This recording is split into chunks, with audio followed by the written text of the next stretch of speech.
Hello बच्चों, कैसे हैं आप सब? बढ़िया हैं आप सब? My name is Manjesh Kumar और आप देख रहे हैं उज्ज्वल केमिस्ट्री पॉइंट। आज हम आप सबके लिए क्लास 10th 11th और 12th के का महत्वपूर्ण टॉपिक आपका है reactive series of metal. Reactive series of metal, reactive series क्या है, इसको हम किस प्रकार जो है व्यवस्थित किया गया है, ठीक है, वह किस प्रकार काम करता है, रिएक्टिव सीरीज जो है वह किसको डिस्प्लेसमेंट करता है, ठीक है, इसमें धातुओं का क्या रोल है, ये सब जो है इस टॉपिक में हम सब पढ़ेंगे, ठीक है ना। तो इसके लिए हम एक ट्रिक जो है वो बनाए हुए हैं। ट्रिक आपका जो है वह है केदारनाथ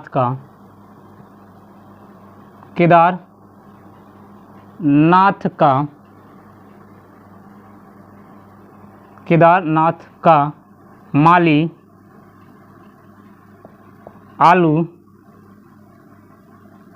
आलू जरा सब फीके पकाते हैं।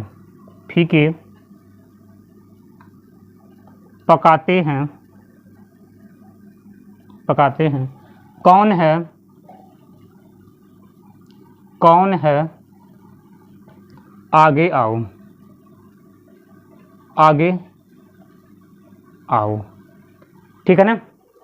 तो केदार का मतलब हो गया के पोटेशियम, नाथ का मतलब हो गया सोडियम और का मतलब हो गया कैल्शियम, माली का मतलब हो गया Mg मैग्नीशियम, आलू का मतलब हो गया एल्युमिनियम, जरा का मतलब हो गया जिंक जेडियन, Sb का मतलब हो गया Sn टीन स्टेनस, Fe का मतलब हो गया लोहा Fe आयरन, पकाते का मतलब हो गया Pb लेड और है का मतलब हो गया हाइड्रोजन, ठीक है ना। तो ये हम आप सबके लिए जो ट्रिक बनाए हैं कि केदारनाथ का माली आलू जरा सब फीके पकाते हैं, ठीक है। कौन का मतलब हो गया Cu, ठीक है का मतलब हो गया Hg मरकरी, आगे का मतलब हो गया Ag, ठीक है ना सिल्वर, और Au का मतलब हो गया गोल्ड, ठीक है ना। तो केदारनाथ का माली आलू जरा सब फीके पकाते हैं, कौन है आगे आओ, ठीक है ना। तो यह जो होता है ये जितने भी हमारे मेटल होते हैं वह हाइड्रोजन की अपेक्षा जो है वह अत्यधिक क्रियाशील होते हैं। इसको हम लिख सकते हैं मोर रिएक्टिव देन हाइड्रोजन,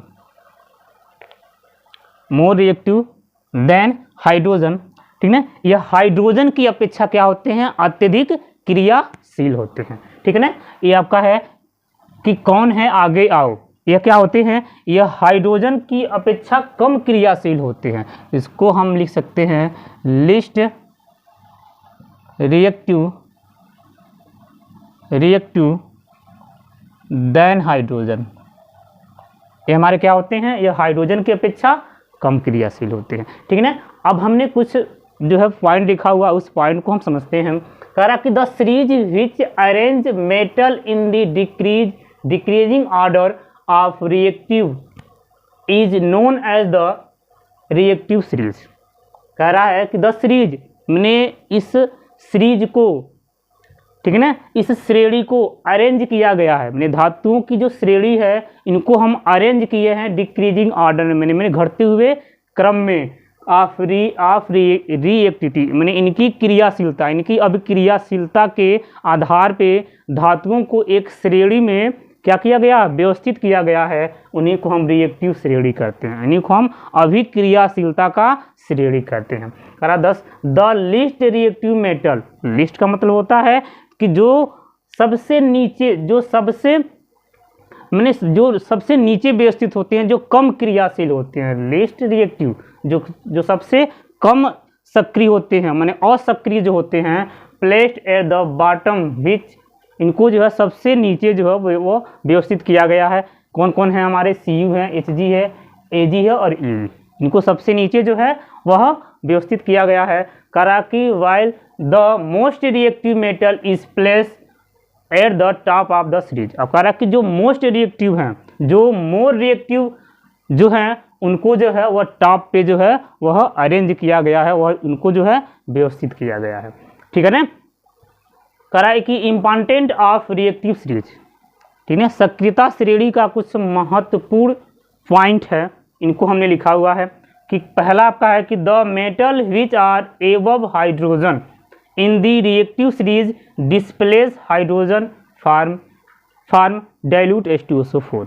ठीक है। कह रहा कि द मेटल, जो धातु जो होते हैं, धातु जो है वह सक्रियता श्रेणी में जो हाइड्रोजन से क्या होते हैं, जो हाइड्रोजन से ऊपर व्यवस्थित होते हैं। जैसे हाइड्रोजन से यहाँ आपका ऊपर है, हाइड्रोजन के ऊपर आपका है, टॉप पे है Pb, Fe, Sn, Zn, सब हमारे हाइड्रोजन की अपेक्षा अत्यधिक क्रियाशील हैं। ठीक है। तो कह रहा है कि सक्रियता श्रेणी में जो हाइड्रोजन से अत्यधिक ऊपर जो है वह व्यवस्थित हैं, में टॉप पे जो है। ठीक है। कह रहा कि सीरीज डिस्प्लेस हाइड्रोजन H2SO, मैंने H2SO4 में, ठीक है ना, सल्फ्यूरिक अम्ल में या HCl में वह हाइड्रोजन को डिस्प्लेसमेंट कर सकते हैं। ठीक है ना। जगह नहीं है इसीलिए हमने इसको जो है, इस पॉइंट को हमने यहाँ पर हम लिख रहे हैं, थोड़ा सा उल्टा होगा, देख लीजिएगा, कष्ट के लिए खेद है। एग्जाम्पल Fe है प्लस H2SO4 है। ठीक है ना, ध्यान दीजिए, यह हमारा Fe है प्लस H2SO4 है। कह रहा है कि सक्रियता श्रेणी में रिएक्टिव सीरीज में जो हाइड्रोजन से ऊपर जो व्यवस्थित हैं वह H2SO4 में हाइड्रोजन को क्या कर सकते हैं, डिस्प्लेसमेंट कर सकते हैं, इनको जो है प्रतिस्थापित कर सकते हैं। ठीक है। तो यह Fe जो होगा वो क्या करेगा, इस हाइड्रोजन को क्या करेगा, डिस्प्लेसमेंट करेगा, और यहाँ पे यह बनाएगा FeSO4 और प्लस यहाँ से आपका हाइड्रोजन यहाँ से हमारा निकल जाएगा। ठीक है ना। तो ये पहले का एग्जाम्पल हो गया।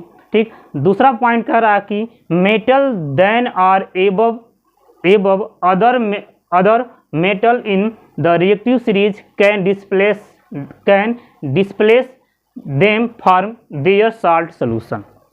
कह रहा कि metal then are above are other metal, कह रहा कि सक्रियता श्रेणी में ऐसे धातु होंगे जो अन्य धातुओं से क्या होंगे, ऊपर होंगे, जो अन्य धातुओं से क्या होंगे, ऊपर होंगे, वह डिस्प्लेसमेंट कर सकते हैं साल्ट सोल्यूशन को, वह साल्ट सोल्यूशन को क्या कर सकते हैं, डिस्प्लेसमेंट कर सकते हैं। जैसे एग्जांपल में हम समझेंगे कि हमारा Zn है, जिंक है, प्लस ये हमारा CuSO4 कॉपर सल्फेट है।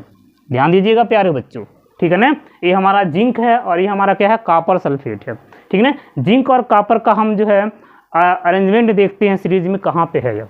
ठीक है। यह देखिए, ये कॉपर में, यह कॉपर आपका है जो सबसे नीचे है। ठीक है ना, देख रहे हैं ना, ये हाइड्रोजन, इसके बाद तब आपका कॉपर है। ठीक है ना। और Zn कहाँ है, तो Zn हमारा देखिए हाइड्रोजन से ऊपर है। ठीक है। अर्थात यह मोर रिएक्टिव मेटल है और ये हमारा क्या है, यह लिस्ट रिएक्टिव मेटल है। ठीक है ना। तो ये कह रहा है ये सोल्यूशन बनाया हुआ है, ये कॉपर का सोल्यूशन है। इस कॉपर के सोल्यूशन में यह क्या करेगा, ये Zn जो है इस कॉपर को डिस्प्लेसमेंट करेगा और डिस्प्लेसमेंट करके यह इसका प्लेस जो है, इसका स्थान जो है वो क्या करेगा, वो ग्रहण कर लेगा। ठीक है। तो यह कॉपर, यह Zn क्या करेगा, कॉपर को डिस्प्लेसमेंट कर देगा। तो यहाँ से हमारा बनेगा CuSO4 और प्लस यहाँ से हमारा ZnSO4 और प्लस कॉपर यहाँ से क्या हो जाएगा, बाहर हो जाएगा। ठीक है ना। तो ये हमारा है रिएक्टिव सीरीज। रिएक्टिव सीरीज जो होता है, रिएक्टिव सीरीज क्या है, तो यह धातुओं की क्रियाशीलता पर आधारित है। धातु क्या होते हैं, तो धातु जो होते हैं वो अपने एटम से वन या मोर इलेक्ट्रॉन को क्या करते हैं, लूज करते हैं, और लूज करके जो है वह कैटायन का फॉर्मेशन करते हैं, अर्थात धनायन बनाते हैं।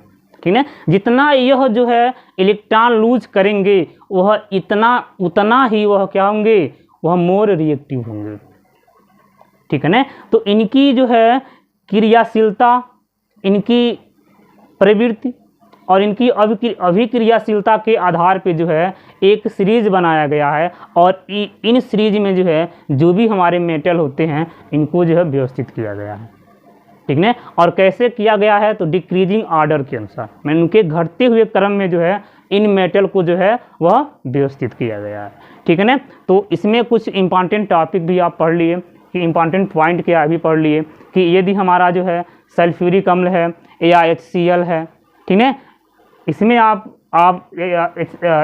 सल्फ्यूरिक अम्ल है या HCl अभी पढ़े हैं कि यह फी है और इसमें आपका H2SO4 है, ठीक है, यह हाइड्रोजन से ये टॉप पे हैं, ठीक है, अर्थात यह हाइड्रोजन से अत्यधिक क्रियाशील होते हैं, तो यह इसको क्या करेंगे, रिप्लेस करेंगे और उनका स्थान क्या कर लेंगे, ग्रहण कर लेंगे, ठीक है। और दूसरा पॉइंट लिखे हैं कि यदि यह अन्य धातुओं से, अन्य जैसे यह है SN है, इससे अत्यधिक यह हमारा ZN रिएक्टिव होगा या इससे ज़्यादा होगा, ठीक है। तो दूसरा पॉइंट कहा है कि सक्रियता श्रेणी में अन्य धातुओं से जो ऊपर हैं, जो टॉप पे हैं, वह क्या करते हैं, वह सॉल्यूशन में वह क्या करते हैं, इनको डिस्प्लेसमेंट करके जो है उनका स्थान जो है वह ग्रहण कर सकते हैं, ठीक है ना। तो ये हमारा डिस्प्लेसमेंट रिएक्शन का यह हमारा एग्जाम्पल हो गया, जिसे हम विस्थापन अपक्रिया कहते हैं। विस्थापन अपक्रिया का डिफिनेशन है कि जो अत्यधिक क्रियाशील धातु जो होते हैं वह कम क्रियाशील धातु को हटा के अपना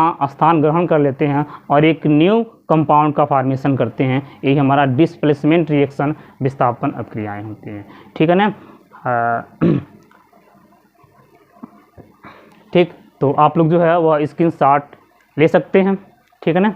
इस वीडियो में जुड़े रहने के लिए सभी को तहे दिल से धन्यवाद। आपका दिन शुभ हो।